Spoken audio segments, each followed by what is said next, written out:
It's waiting. It's waiting. Oh, we're live. We're live now. All right. Oh, hey, here we go. There's nobody on here with us. Soon there will be. Right. We'll see. I mean, I texted all of my boys who might enjoy the footballs and the stuff, so we'll see. Maybe we'll scare all the girls off.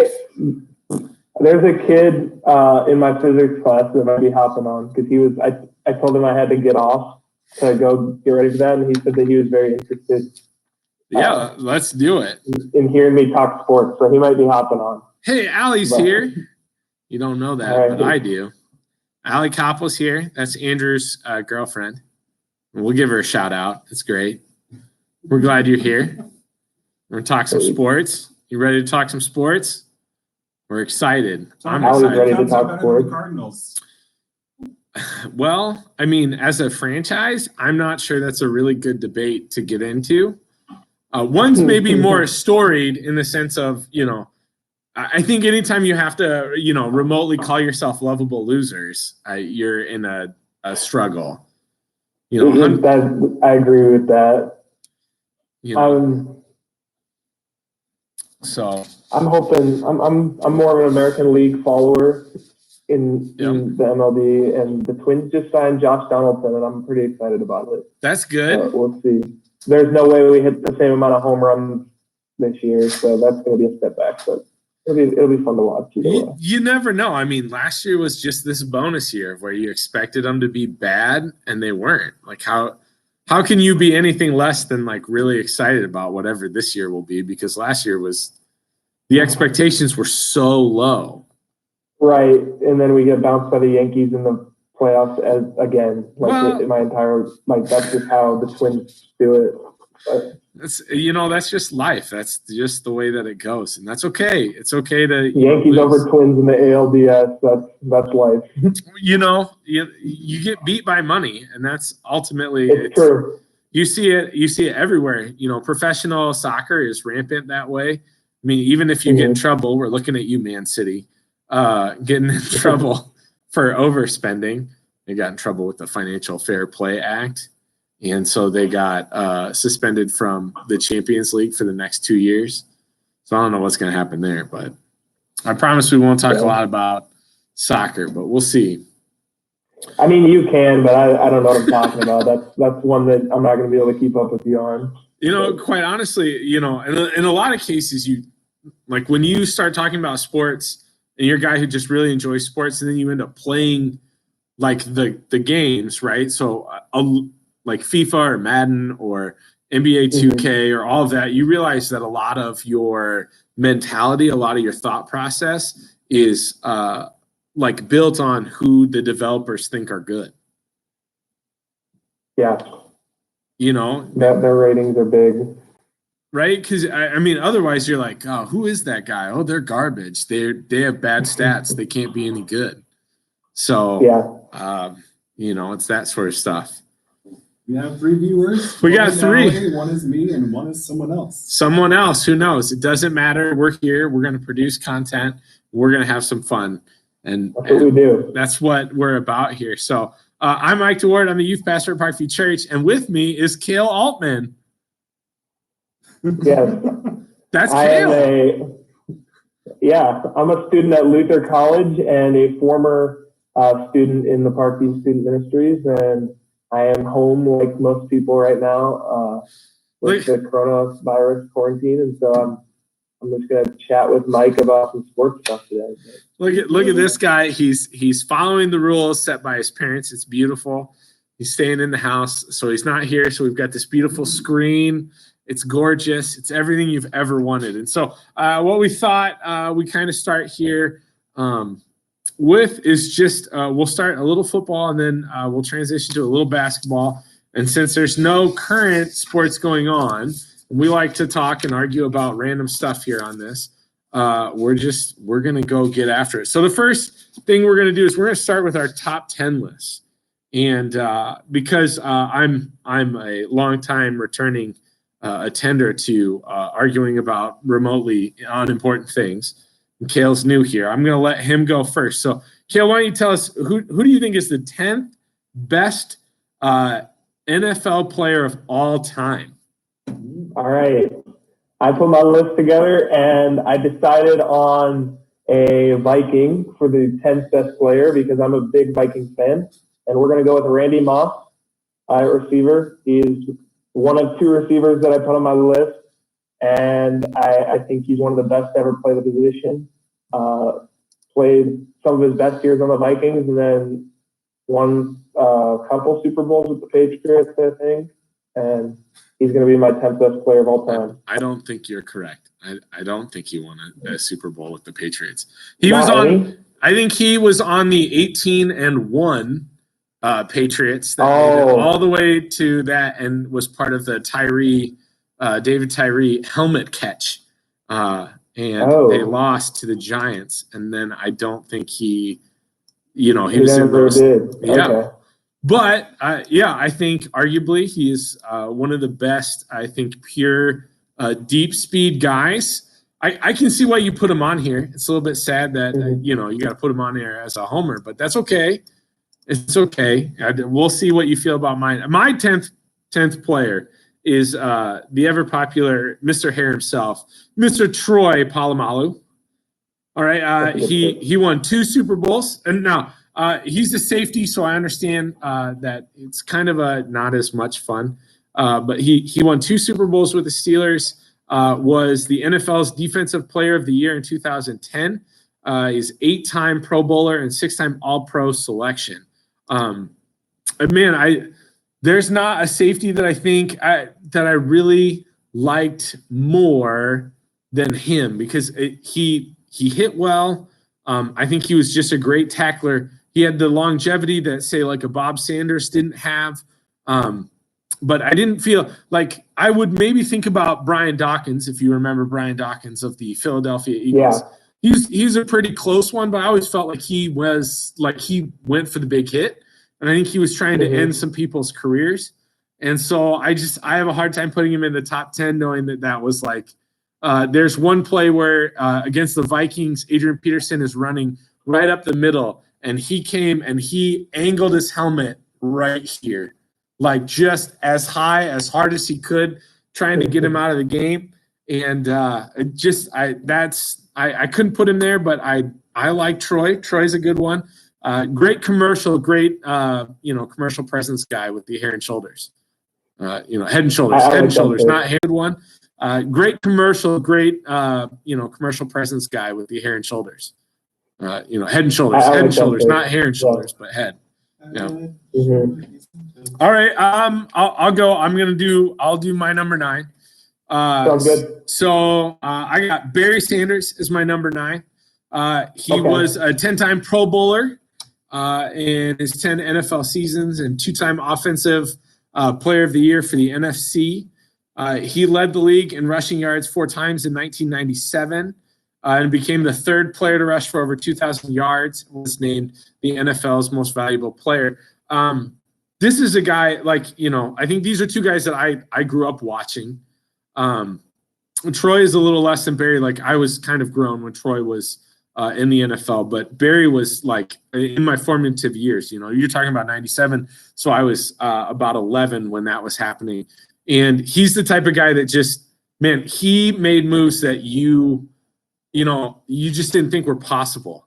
I think there are times where an equivalent is maybe a Reggie Bush in college, but that was him against the best, most athletic defensive players the world has to offer. And he's doing that kind of you're like, what is happening? So there are a couple of times where the Packers held him to 0 or a few yards and you were just happy. Didn't matter if you won or lost. He's just that kind of a player where he's really good. And he's probably one of the first ones where he kind of quit while he was ahead. So that was, that's him. It's one of those things you think if he ends up playing like an Emmitt Smith where he's playing for 18 years, he's probably holding the NFL rushing title, of all time. Arguably, I think even at 10 seasons, he's still probably the best running back in the NFL history. Yeah. Who do you got on your number 9? I respect it. My number 9, I'm going to go with the safety. But it's not Troy Polamalu. I got primetime Deion Sanders. Oh, he's not a safety. He played cornerback, you baby. Okay, he played defensive back. He played somewhere on defense. I love it. He played corner. That was his All-Pro. His All-Pros were corner. He had 9-time first-team All-Pro at corner, and then he had 1 for kick returning and 1 for punt returning. He also won 2 Super Bowls and got 8 Pro Bowls. And he was just a personality, and he was fun to watch. He didn't I never watched him live, but I've seen enough YouTube videos of Deion Sanders to throw him in there. Yeah, and he's my number 9 for sure. Deion Sanders wrote one book. Did you know that he's an author of a book? I remember because we owned it. I did not know that. Yeah, it's I think it's a faith-based book. It was one Deion Sanders primetime was like this wild guy, and he had won these Super Bowls. And at a certain point, I feel like you see this in a lot of professional sports where after you win, what do you do? And he just had one of those clear, come to Jesus sort of moments and kind of turned his life around, and then wrote a book, and a bunch of people bought it. And I remember reading it a little bit. I can see he athletically, arguably, probably the most athletic guy on any of our lists. I think that's a probably true statement. I agree. I'd agree with that. Probably the most athletic guy. Now, I didn't put him on there just because when you start to really look at his stats, they don't stand out as much. There are other guys with better stats. So, I don't know. I would, yeah. So I'd take him over any corner that has ever played. Okay. I don't. Rod Woodson is the Steelers cornerback. He ended up with better stats. He was pretty good too. But anyways, all right, give me your number 8. Yeah. Who's your number 8? My number 8 is one of 3 quarterbacks in my top 10, and it is Peyton Manning. Okay. The 2-time Super Bowl champion. He's got 5 NFL MVPs, and one big reason for him being on my list is it would have been 2007 Super Bowl. Mm-hmm. I don't remember what number, when the Colts were playing the Bears. That was the first Super Bowl that I remember watching as a kid, and where he beat the Bears in that. And definitely one of the best quarterbacks that has played in my lifetime, and one of the people that I grew up watching on the Colts and the Broncos. Yeah, he gets number 8 on my list. All of these lists typically kind of end up quarterback heavy, and I actually have him a little bit further up on my list. I think that's a great pick. I have a harder time putting him this far back, just because when you start to look at all of the records that he does currently have, and all the good sort of things that he does have, it's pretty incredible to just put him as that one. And he came out and he wasn't very good, but he ended up all the talent, all was there, and really settled himself down there after year 3, 4. It really became something special. So my number 8, I'm gonna play my homer card a little bit here, but I really think this is a guy that really changed the defensive end position, or really was one of those first big ones, and that's Reggie White. Reggie White, yep, 15 seasons, 2-time NFL Defensive Player of the Year, 13-time Pro Bowler, 13 All-Pro selections. He holds second place all-time among career sack leaders, which might have changed 198 behind Bruce Smith's 200. I want to say somebody has gotten past there since that number came out or whatever I found. But just in general, man, there is not a – when you watch some of the moves that he did, the shuck, he had the greatest forearm shiver up through, and then you're watching him, and the offensive linemen were okay, but he's picking dudes up, these 200, 300-pound guys, and he's just forearming them up vertically and then just running right to the quarterback. Won a Super Bowl with the Packers, was just an incredible player, minister of defense. He arguably was my favorite player growing up. He's just one of those dudes where you're he was a legitimate good guy who also was a fantastic athlete. And so Reggie White is mine. He's not the only edge rusher I have on my list, but I thought this was a good place for him. This was a good. I think honorable mentions would be like Warren Sapp or Michael Strahan ended up getting a pretty high on those sack totals, but it just was one of those like. Tell me, do you have any memories of Michael Strahan? I mean, like he did well, but right? I don't have any memories of Michael Strahan outside of the booth. I always. But I have those about Reggie White where that dude just destroyed someone. And so I just think there's not a lot of defensive ends out there that don't like if you're not standing out as an edge rusher, you're probably not going to make this list.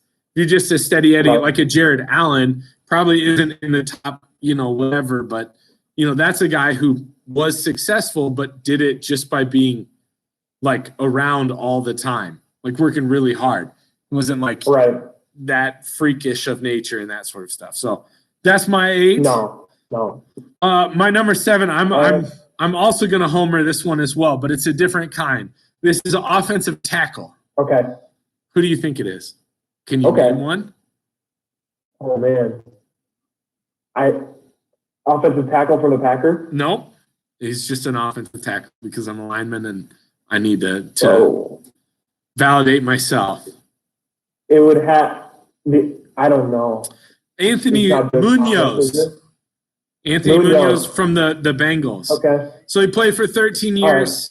He was Offensive Lineman of the Year in 1981 and 1988.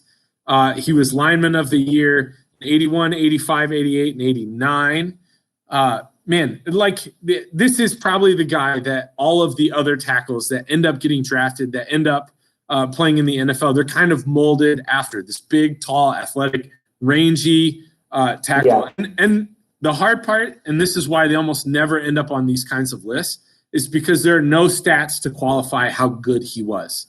It's like an eye test, sort of like, well, you couldn't really tell he was on the field, so he must be good. Even now, like I think you can quantify, with the new gen stats of like, say Marshall Yanda, who just retired. Like I think he's very clearly probably the best guard to ever have played, or pretty high on that list.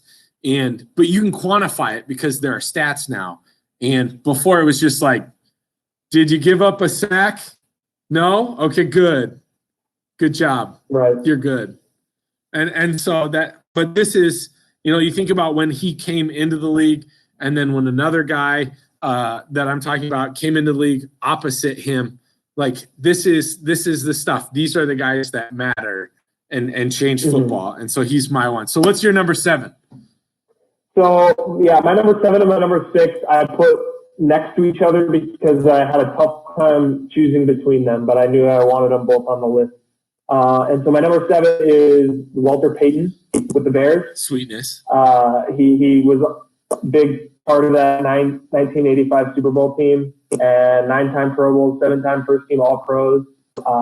And yeah, just a big time running back. Again, not a guy that I've ever watched because it was before my time, but you weren't alive. I mean, you'll hear, yeah, you watch videos of him playing, and it's pretty amazing. And you find any Bears fan that wants to talk about the '85 team, and that's all you hear about is Walter Payton. Yep. And so I had him, and then at my number 6, I had Barry Sanders, who I also knew I wanted on the list. And like you said, 10-time Pro Bowl, 6-time first team All-Pro, had an MVP, shorter career than a lot of guys, but not in my lifetime. And I still have seen so much of him just because he had such a great career. So yeah, that's my 6 and 7. Yeah, it's hard to put some of those guys up really high, even though athletically they were superior to other guys, just because of the lack of length of playing time, which is probably part of the reason why a lot of quarterbacks end up dominating this list, because, they can play, 16, 17, 18 years and not see major, losses in production and that sort of stuff. Emmitt Smith at year 18 was not anywhere near Emmitt Smith at year 4. Correct. So it's hard where you could say, Peyton Manning in his last year was somewhat of what he was like, all the other years that he had ever played quarterback. He was slow and Right. big, which, speaking of Peyton Manning, he is my number 6. Okay. And then I'll go with my number 5. There are 2 quarterbacks, and I think they're very similar. Peyton and John, they just got things done a little bit differently. John, earlier in his life, earlier in his career, was a running quarterback. Peyton has always kind of just been a throwing quarterback, and I think he became a little bit stiffer as the years went by. So Peyton Manning won 2 Super Bowls. He retired from football in 2016 with career totals 71,000 yards passing and 539 touchdowns. He no longer holds career records for, I think, either one of those. So there will be other guys who might, end up on this list that have broken those and that sort of stuff. But you really look at it, he was just kind of that really good quarterback. Peyton totally was.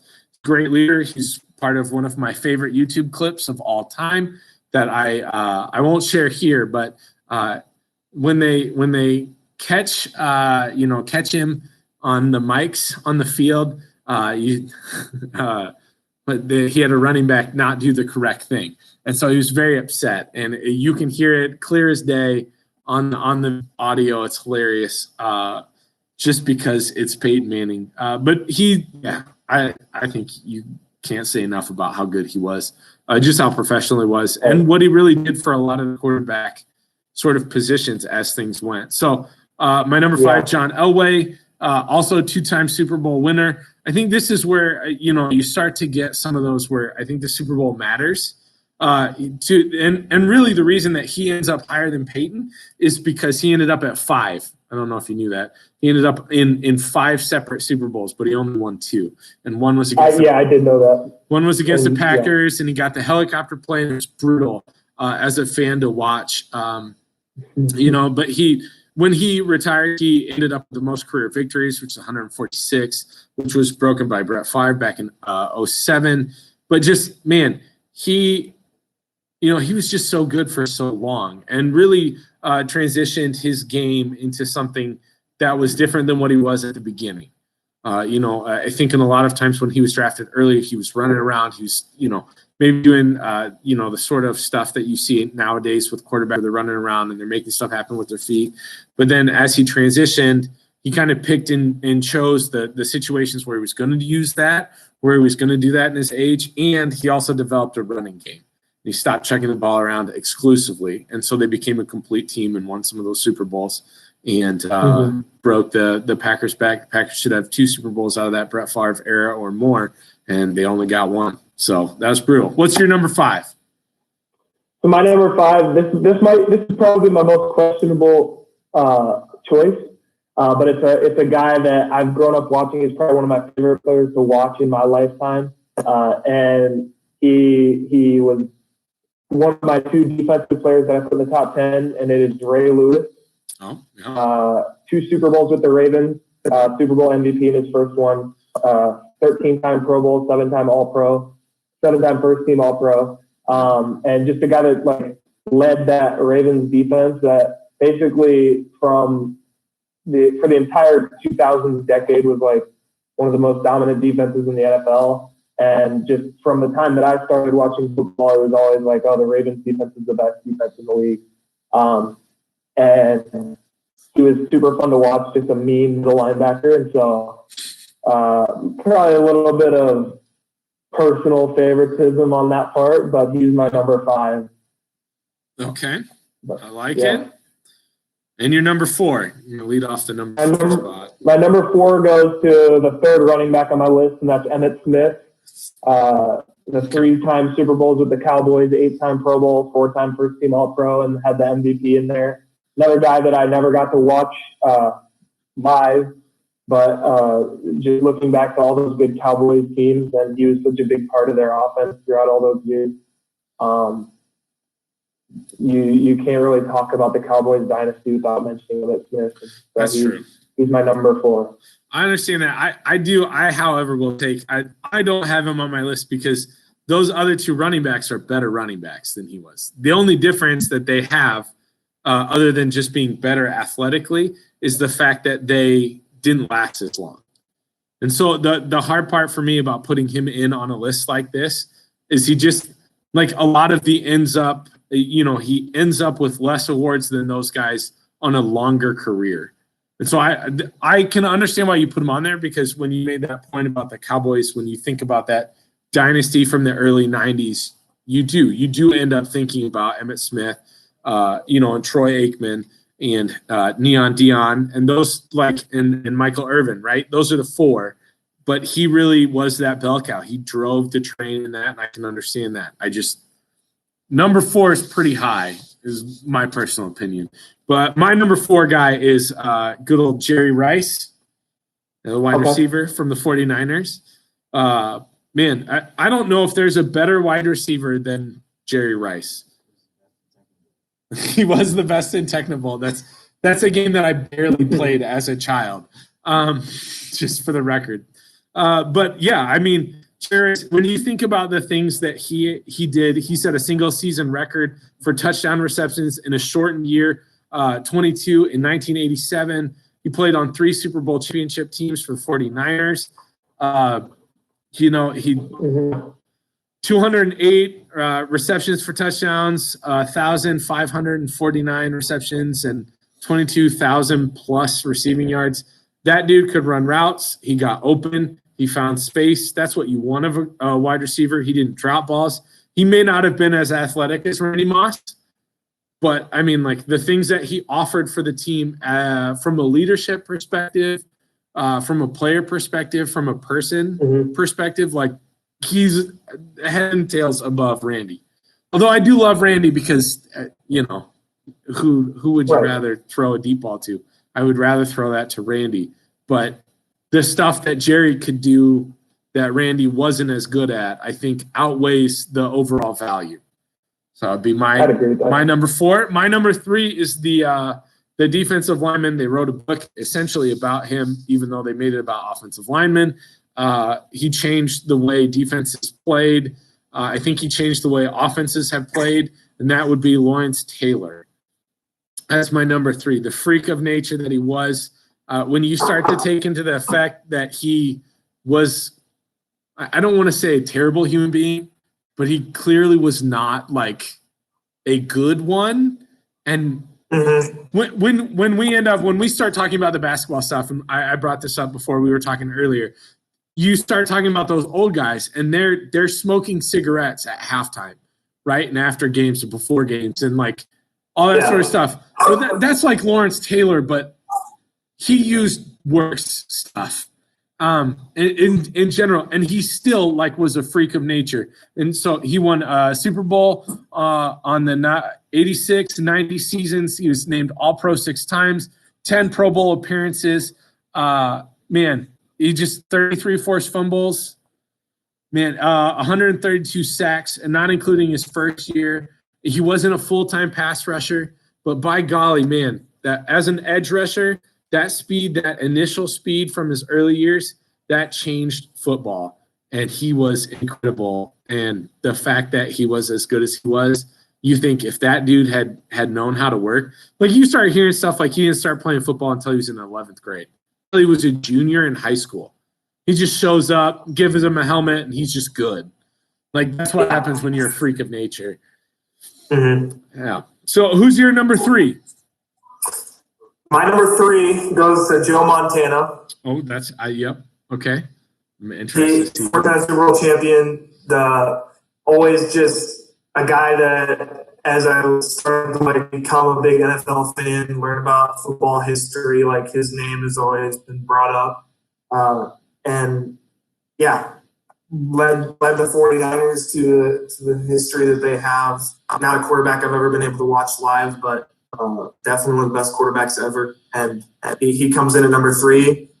Okay, now I'm excited to hear who's 2 because this has to be right into number 2 is Jerry Rice. Okay. Wide receiver. I put him above Joe Montana. You rebel. Yeah, I like him with. I like him with a lot of different quarterbacks. I think he helps make Montana who he is, and that's the edge that I give him. Again, not a guy that I got to watch, and had I been able to watch some of those 49ers teams throughout their whole seasons and got to see them more, maybe I'd have more input on this. But I think those are two guys that fundamental to the 49ers' success over all those years and fundamental to NFL history. I don't disagree. I think Jerry Rice. I like your reasons for it. You're probably right. But I in my two spotter, I've got Joe Montana. I just think the 4 Super Bowl victories. In a lot of those Super Bowls, he ended up picking up wins there towards the end. He was cool under pressure. He's 3 times MVP. Man, he just he was throwing the ball around before throwing the ball around was cool. When you really think about when they were checking the ball around, those were the rules where you could still mug a receiver, in the air. And so it's pretty hard. They were, throwing the ball early, often, and getting the things done that they needed to get done. And that, when you think about those teams, you really think about him. The tight end was really good. I don't remember his name, but I know he was really good. Joe is Clark. Clark was his last name. Anyways, I'm pretty confident. But that's my number 2. So I'll give you my number 1. I don't think this is debatable anymore. I think we probably have the same person. Let's say it. 3, 2, 1. Tom Brady. Yeah. I mean, 100%. it makes me sad as a person. I hate it, but I don't think there's any question. The dude, 6 Super Bowls. 6 Super Bowls. Yeah. And he's been to 7, 8. It's been to 8. I just wow. Just cannot understand exactly how that works. MVP 4 times. He's going to end up on all of these records everywhere. He decided to go play, and he's really, if you think about this, he's the first and only player that we put on here who's currently still playing. Yeah. You can't even believe that. Right. I'm not going to know off football where Tom Brady wasn't one of the best quarterbacks in the league. No. I've never had that, and that's what makes it so easy for me. It's uncomfortable. Yeah. All right. I don't know how much we need to talk about. If you don't know who Tom Brady is, that's on you. Who's Tom Brady? Yeah, shut up, Andrew. You should know. All right. We're going to go there. So we got some sports. Would you rather? So the first one that we're going to do, we're both, I'm a Packers fan. Kale is a Vikings fan. And so we're going to talk about the running back. So would you rather have Dalvin Cook or Aaron Jones? First? Yeah, I'd love for you to go first. Okay, I'm going to be honest with you. I don't know what you guys are paying Aaron Jones. Nothing. They're paying him nothing. They got to pay him next year. That's the Dalvin Cook is on his rookie deal right now. He's getting $2 million. And maybe I'm a homer, but I'm going Dalvin Cook. I think they've had similar injury histories. Aaron Jones has been sneaky productive. He's been good. He's been better than I've wanted him to be as a Vikings fan a lot. But I think Dalvin Cook's upside is way higher. It's knee problems that he's had in the past. And I'm cautious to see the Vikings give him a big deal for that reason. But having him on the $2 million deal, I have no hesitation that I'd like him better. It's one of those things. I think if you take contracts and what people want, you're going to have to pay both of them in order to keep them. And so, for me, I think Dalvin Cook has the better talent. I think Aaron Jones has been on the field more often and has been available more often. He really hasn't. He's dealt with some of the injury bugs, but he just hasn't. And so on that, I think I would lean towards Aaron Jones just because he's been healthier. But I think Dalvin is the more athletic, the better upside guy. So I'm going to pick Aaron not because I'm a Packer, but just because your best running back is the running back who's on the field. And I agree with that. You guys, in what, the 3 years that you've had him, he's been held for one. Where Aaron Jones has been one full season. Yep. He's been out, but the full season that he gave us was incredible. top in the world. I wouldn't disagree with this. All right. Would you rather lose to your rival and win the division, okay, and then you're done, like you lose the wild card, or beat your rival and miss the playoffs? So I don't know who this is for Solon. I don't know who you guys view as your like division rival, but or even Luther, if you want to do that, whoever you guys consider. I mean, we can go. Were you talking about anything? Either way, you get the playoffs. So you lose in the first round. So you either don't make the playoffs, but you beat whoever your rival is, or you lose to your rival, but you lose in the first round of the playoffs. I'm probably going to the playoffs every time. I'd rather see season success. Yeah, man, I don't disagree with that, but there is something like if you're not going to go very far, like if you're really not, you know, if you're like Iowa and you're playing Iowa State and you're not going to go far in your bowl season, or you're not going to win that game, or you're not going to go to a good bowl, don't you at least want to get one in on that team that, you know? I just think about that. I think there's no way. If I could have picked this year, if we're missing the playoffs, I want to beat Liberty. I want it. I want to beat them. I don't want to lose to them like that. I think that is harder for me than you know, any of that other stuff. So I'm gonna skip here. This is a little gamer question. This is a little bit more interesting. So right now they've got the kickoff superstar in the Madden. Who do you think who do you think is the better Madden quarterback? Who's more broken? Original Mike Vick or the Lamar Jackson? Based off of this year's Madden game. I mean, I've been burned by Lamar Jackson too many times to not say him. Like when I'm playing Madden against people, it's like we don't even you don't get to be the rating. I don't disagree with that. I will say, having played against the old school Madden Mike Vicks, that was the first one that broke the game because he was so athletic compared to everybody else, and their mechanics weren't as ironed out to really hurt you in the scrambling quarterbacks. But I think ultimately for me is how many of us are right-handed? Yeah, I am, and that's good. And left-handed is better. It's wrong, but I think the majority of people are right-handed. So in Madden, in all of football, you teach it to roll out right because that's your dominant arm, and so that's what always got people about the Mike Vick. You'd roll out right, and he wouldn't be able to throw the ball like he's supposed to. But back in the day when it was broken, it didn't matter.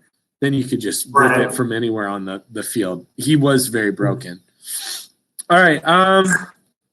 Let's see. So we're at about 40-minute mark. So we'll get to some NBA stuff. But the last one, who would you rather have for this upcoming year, Ryan Tannehill or Jimmy Garoppolo? The beautiful man himself, Jimmy G. Yeah, I'd rather have Jimmy G. Okay. We haven't seen a lot of Jimmy G, and what we've seen was not like crazy impressive, but he didn't. I mean, he did his job on that Niners team to make them the best team in the NFC and go to the Super Bowl.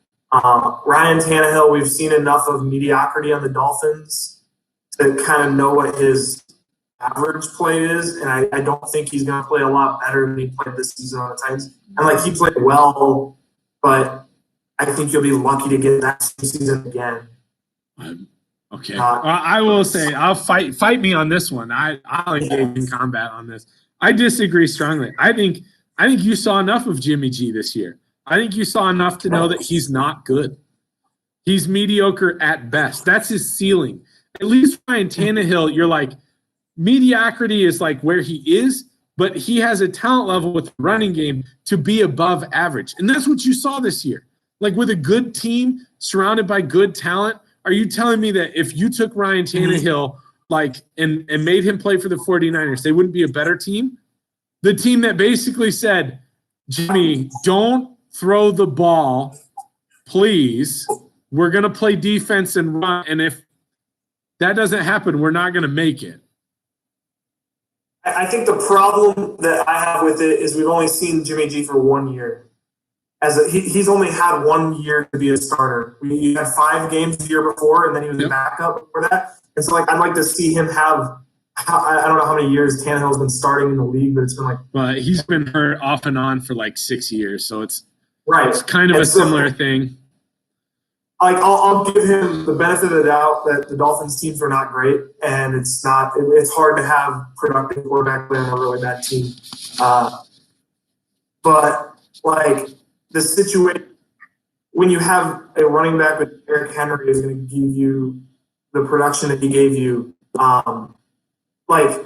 I feel like Jimmy G was. It sounds weird, but he was much more involved in his running back success on the Niners. The pass catching running game was big for the Niners. They were sending people out, and he was making plays where it wasn't just Tannehill handing it off to Derrick Henry.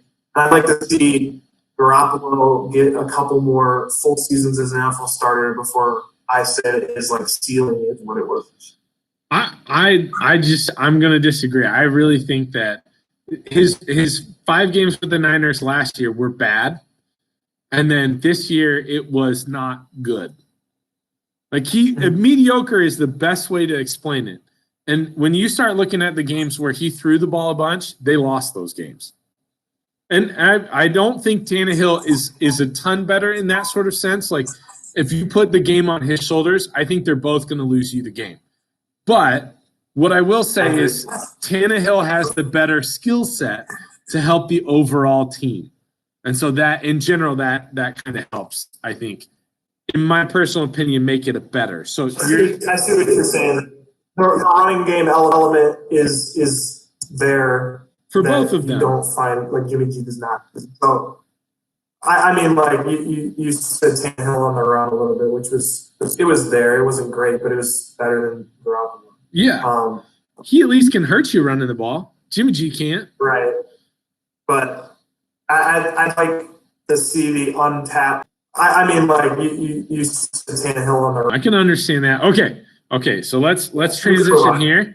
Okay, so we're going to start our basketball with this Would You Rather. It's a great one. Okay. When you're bad, you're bad. And so we're going to start with that. Would you rather airball a 3-pointer or miss a layup? I personally would rather miss a layup. You could argue that you got a better chance of getting a rebound and putting it back in if you miss a layup. I also think it's just I don't know. What's embarrassing? Yeah, I think as a male in high school basketball, and I would say it depends. It depends on what kind of layup you're missing, right? Is it a contested layup? That's fine. I would much rather miss a contested layup than a 3-point shot.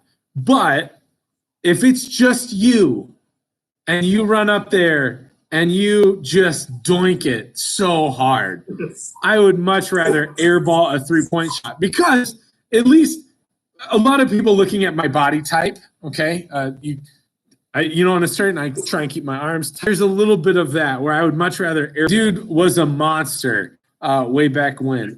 And he picked up an NBA championship late, so I think that's important to state. Now, it did take him going to an actual good team, the Lakers, to get there. But, before that, he just was a monster, scoring the ball on a bunch of smaller dudes over the course of time. And if you want to know, I think there are different things, different philosophies of this, where they would put some of these old guys higher. And I think you really could. But the problem that I always have with the old guys is Wilt was doing that when there were 3 other tall guys in the league at that time. And so, of course, you're getting your own rebounds and you're shooting the ball over people. They can't contest your shots and that sort of stuff. Right. It's just more surprising that he did not win more championships. But when you start to really dig into who Wilt was, He's the type of guy who just decided he was going to be good at something and then did that thing to the exclusion of everything else. So like I think one year, whatever, he wanted to do assists. So he just passing the ball when he shouldn't, just to try and get an assist. That's just kind of who he was. Yeah. Who's your number 10? That's a good pick. My number 10 is definitely my most questionable in the list, but I really like watching him as a player, and he gets my cut. It's Allen Iverson. He has the MVP that's big for him. Yeah, because that's all he has. That's all he has, accolade-wise, and not a guy that I got to watch a lot in real life, but a guy that I love watching. Grew up, want to throw him in my top 10 list. See, that's garbage. But I love you anyways. It's just straight up garbage. But okay, he's in my top 10. I mean, he might be one of the best short players to ever play, but I don't know if you could really put him in there. You know, I have a hard time. 10th best player. I mean, he's up there in terms of like guards. Yeah. That I would like. There's a lot of old bigs that are on my list. Yeah. That could definitely make this with better accolades. Yeah. But I like the player, and it makes my list. All right. Who's your number 9? Number 9 is a lot less debatable, I think. Another guy that's a lot more from my generation than older, but it's Tim Duncan. Okay. Yeah. Was like core of the Spurs for basically most of my fan career. Like he won like 3 championships, right? Or 5. 5? Holy buckets. He got 5 with the Spurs. So he probably should get up here a little bit more. Now I feel bad for leaving him off my list. You're like, okay, well, you weren't super quiet, cool. Quiet. Yeah. My number 9, I left basically all the old guys to the very end, except for one who I think could transition well. And my number 9 is Bill Russell. All he did was win. So stat-wise, I think he probably carries the worst stats out of this whole group for like career points. Rebounds were fine, but then all the other stuff. But when you think about like what those teams were, and they were just this, like, I think I put him up there. When you talk about like 11, like, you know, like he doesn't have the stats or he wouldn't transition well. When you look at pictures of him, where was the skinny Shaquille O'Neal? It was his rookie year. It was like after his first championship, they made the statement he got fat. Like he wasn't really in shape. He played himself into shape, and then they won a championship. But there's nobody. Like that was it, right? It was just like foul him when he's not anywhere near the basket, because then he'll shoot 50% from the free throw line. Like that's a dominant player where you're like, don't let him have the ball. Don't let him get the ball. Don't let him have it near the hoop. Like he's just going to hurt us. And he was pretty good defensively too, when he wasn't super fat and out of shape. 100%. Yeah, I agree with that pick. Right? Yep. You're 8 and 7. My number 8. I like your Bill Russell argument. He definitely probably should have taken my Allen Iverson spot, but I like him. It's okay. Yeah, so, it's okay to like who you like. You're just wrong. My number 8 is Wilt as an NBA. That's huge, and the 50 points average in a season, and of course those stats are like so adjusted with the way the game was played then. But just the 50 points average in a season, and of course those stats are like so adjusted with the way the game was played then. But just a guy that I think needs to be in the top 10 because he was so influential to the game. Yep. Generation, like super fun player to watch. I could not leave him out of my top 10. It's definitely back-to-back MVPs. Just super dominant player. The back-to-back MVPs. Just super dominant player in the last decade. Like, probably definitely the best three-point shooter that has played the game and shoot from anywhere. The first major injury was this season, but otherwise he's just been out there and been dominant when he's played. Yep. I can understand that. I do have a hard part with that Golden State team. Now, I want to be clear because I think all of these football ones that we did, it's a basis of your team, your coach, the level of success that you have is a lot of that. But in basketball, you look at these guys and you're like, well, who'd they have around them? And Steph is one of those guys where you take one of those three away, or in this case, you take Kevin Durant off of that team, and all of a sudden they're not as good. And he really benefited from having a bunch of really good guys around him because you couldn't double him all the time. I agree. My 7-6, right? That's where we're at. I got to do 7-6, right? That's where we're at. My 7 is Hakeem Olajuwon. This is one who's a tail end of his career. He was super good. Just a good rebounder, defender, shooter. He kind of did all those things. My number 6 is Larry Bird, the hick from South Lick, I think is the other affectionate term. This is a dude who's just so good at getting a shot. The dude could shoot. This is the guy, like my dad. I think my dad would put him a little bit higher on this list just because my dad liked the Celtics then and they were good. But he just, he really was one of those, I think probably what Dirk kind of is or was, I should say, where that power forward who could do more than just be a power forward. Like he wasn't just a banger who went in and got rebounds. This was a guy who could shoot from anywhere on the court and make shots and make you pay and made people play defense against him. And I mean, he won championships. There's not a lot more to say about that. So, yeah, that's my 7-6. Hakeem and then Larry, the Bird. Got it. Yeah, so I'm on 6 then. And my 6 is Magic Johnson. Ooh, same era as Larry. I think not a guy that I have watched a lot of, watched some YouTube, but didn't play in my generation, but 5-time champion, 3-time MVP, and just I think he's one of the guys that was not. I think he kind of started to redefine the position where it's he's not just the smallest guy on the floor, but athletic too. Okay. Yeah. Go ahead. I think that's a good pick. I actually have him up a little bit higher than that bad boy. Then, go ahead. Yeah, you go. My number 5 then is Shaq. And I got to watch him a lot more than I've got to watch some of these other guys just when he had those runs. But I saw more of his late career than I did his early career, but bounced around a lot, four rings. The one MVP, but just like you said, everything you said about him, where just so dominant, fun to watch, got a personality. That's not what factors into this, but it made him a lot more fun to watch. And yeah, I agree. I although maybe I would say maybe I disagree that I do think personality in a lot of this case, where football, you put helmets on and everybody kind of becomes the same person. You're further from the spectators and that sort of stuff. Yeah. And you think about even with what the XFL has been trying to do, where they're putting more people into the sideline and stuff like that. This is the NBA. This has been the NBA from the beginning.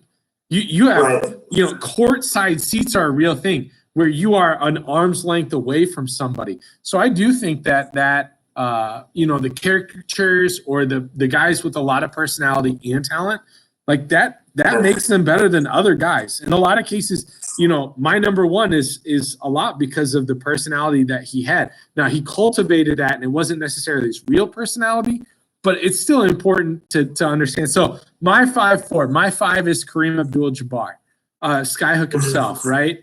This is an indefensible kind of shot. I think it's one that a lot of people emulate. I think it's one that changed basketball. I think it was one of those where the Lakers were already good. They get him, and all of a sudden things get better for them. And they continue to create that sort of just incredible sort of building of that base of who they are. And he plays a lot into that. That guy was just indefensible in a lot of cases just because he was so tall, so long, so athletic. And then you add where his he's letting go of the ball so far over his head. Man, it's so hard. And then, I mean, another Laker, my number 4, Magic Johnson. This is probably, I mean, LeBron is realistically molded after Magic, right? The point forward, I'm 6'10" and I can play post, but I'm going to play against a bunch of point guards. I can handle the ball. I can shoot. I can get where I need to go because I'm so much taller. The passes come easier. I'm a triple-double threat at any point in time. You know, and you have this guy who just is that good, and him and Larry Legend battled. And I think the reason he gets the nod over Larry isn't because of wins or losses, but because the fact that he can play multiple different positions, where Larry was a little more of just a straight power forward, right? He's a stretch 4, one that could shoot the ball, play defense. Although there towards the end of his career, he was really struggling with some defense. So that's my 5-4. Yeah. My 4 then to pick up is Kareem. Just iconic. You got like all these awards named after him now too. But like iconic skyhook, the reinventing the post position, and leading the way to that Lakers just dynasty. Everything you said, where he's just a dominant player that can score whenever he wanted to because he was bigger and more skilled than whoever you put up against him. Yeah. So that's my 4. And then my 3 goes to Kobe Bryant. I think that there's a big line between 3 and 4 on my list, and the top 3 are just far and away better than the rest in the way that I have them. But got to see a lot of Kobe's number 24 years in my lifetime, and just kind of his Laker dominance on the Lakers, and then him falling off. But yeah, a guy that was super fun to watch throughout his career. Just fundamental to the game the way it is right now. I'm gonna agree with you here. I bet our 3, 2, 1 are the exact same. I struggled with putting Kobe this high, and the reason is just because there's a part like he just passed away. He required other guys to win rings. He wasn't really able to propel himself to do that without Shaq and that sort of stuff. Like he really needed those other guys. It is important. I think he did get one right without him, but it's not that easy. And so, I mean, like he doesn't, in my personal opinion, he's not better than Jordan. He's not better than LeBron, but he's really up there because he really could score against anybody. And when the dude was trying to play defense, he could play defense against almost anyone. So but it's hard because I think some of these other guys, I think are better overall team pieces than he is, because out of the other 2, 1 and 2, I think they kind of have proven that they can win and be really successful without another piece. Now, Michael always had other pieces, so maybe that's an invalid point. But LeBron has drug really bad East teams to the NBA championship. Now, he didn't win. Again, he got other parts. But, you know, I think it's really important to make that distinction. And so it's hard. It's hard for me to say. The big draw between the 3 and 4 in my list, at least, is like what players can you give the ball at the very end of the game and know that you're going to win? And I think Kobe, LeBron, and MJ is like far away the 3 best in terms of that there have been. Yeah, I mean, maybe I think you could throw Larry in there, Larry Legend. Probably. You know, Magic probably is going to get you where you need to go as well. That's the hard part. I mean, I put him at 3, so I'm not any better than you. I'm not any different. I just I struggle with that just because of the later part of his career was an interesting thing. So my number 2 is LeBron. I don't think he's overtaken Michael. I think you're probably 1 or 2 rings away, and that's a real valid sort of conversation to have. You know, he's done more with less. I think that's a real honest, you know, maybe put him at 1, but I don't think there's anybody better in basketball right now. Kawhi is maybe a second, He's maybe getting to the point where he's better than him, but the dude can do all of the things. He now just does them a little bit less often in the games. He can score. He can get a shot. He can back you down. He can, play from beyond the three-point arc. He's a better shot than he was before. I don't know what you do when you have to double him in order to take the drive away, and then you leave somebody open and he can pass the ball. Like, that's not really something of Michael Jordan. You could triple team Michael Jordan, and I don't think he was ever known for that. He'd just make the shot. And that's a little romanticizing. I get it, but, it's one of those things. So that's my two. Yeah. Mm-hmm. I had LeBron at 2 as well. I think as of April 7th, 2020, it's still 2. But I think when it's all said and done, LeBron's going to end up being 1. I think his career will be better, but I had him at 2, and then I had MJ at 1. MJ, just someone I'd never got to see in real life, but the legacy that he has and the impact he's. Well, I mean, I don't know what you can say about Michael Jordan. I mean, the worst thing that happened is that he only won 6 rings.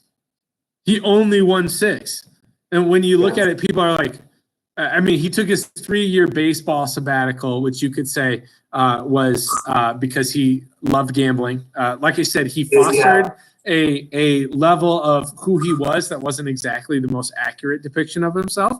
But whether he had to take a 3-year sabbatical because he was gambling too much and wanted to avoid the scandal, and basketball did too, or because he truly loved baseball and wanted to see if he could be any good, it was a 3-year experiment that was awful.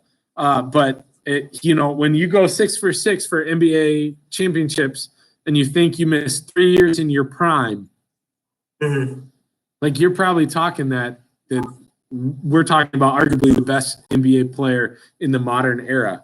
I mean, again, you're still talking. Your boy Hakeem doesn't get any rings if he doesn't take that sabbatical. Right.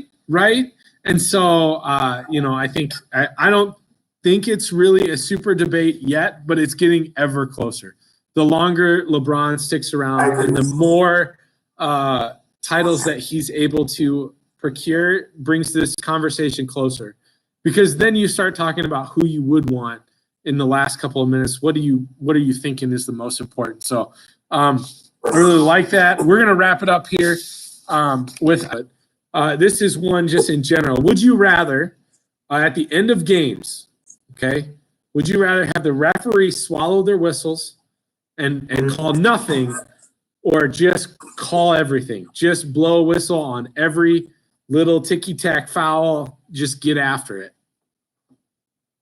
And I think it's tough because ideally you want the call to be right, and I think most of the time it is, but I'm definitely going to lean towards the swallowing your whistles. I'd rather see the players decide the outcome than the refs, even though that could cause a lot of issues as it has recently in football. Overall, you'd love to have it right, but if you have to have it one way or the other, I'd rather see it be on the players not on the refs. See, for me, the answer to this question, I understand that, because I think that's a lot of people's general response until you're playing in the game and they're not calling anything. Then that gets really frustrating. But for me, I typically will say this, especially about basketball. Whatever the way you've been calling the game, you need to continue calling that way the entire way through the game. So if you've been letting stuff go, by golly, you let stuff go at the end. But if you've been calling every hand check, every slight tug on a jersey, every hold that you see, then you don't just get to be like, well, we're in 2 minutes, I'm not going to call it anymore. That changes the way people play the game. And if you're changing the way they play the game, then you're affecting the outcome whether you meant to or not. And so that's my statement about that. If you are a person who made it from start to finish with Kale and I, you are the real hero. I love it. Thank you so much. If you're watching this later and you want to yell at me, you should. Hit me up. My phone number is on the Facebook, on the Parkview Student Ministry Facebook. You can text me.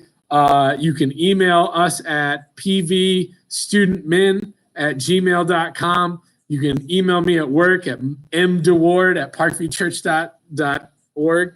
Send smoke signals. There we go. Jimmy made it. Jim Harbaugh made it the whole way, almost all the way. Started late. So thank you guys. You guys have fun, and we'll see you on Thursday for our deep dive into, I think we're talking about how the reason why Jesus needed to die, since we're coming up on Easter here. So hope to see everybody on Thursday. All right, bye. Woo! Let's go.